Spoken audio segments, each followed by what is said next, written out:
Welcome, my student. I am your teacher. We take the lecture of the mathematics. Now we have to start the derivative in this question. The question is this: we find d over dx.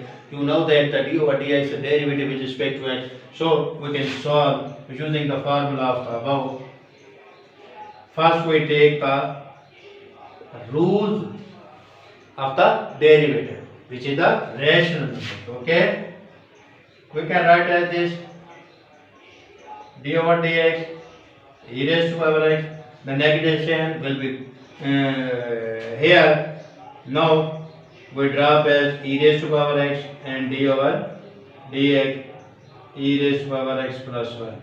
Okay, which is the formula we using as this function. So we can simplify as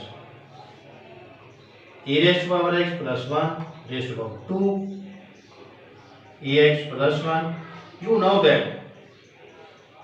You know that the derivative of the exponential will be same. Okay? So we can write as the separate. The derivative of the exponential function will be same, and the one is the constant. We can write as the derivative 0. Okay?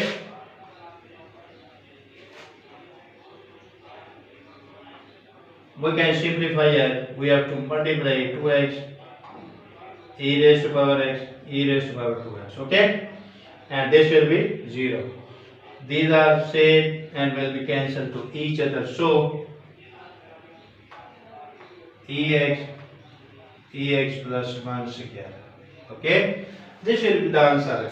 If you like my video, you subscribe my channel, which is the name of the mathematics channel. Wait for my next video. Thank you all.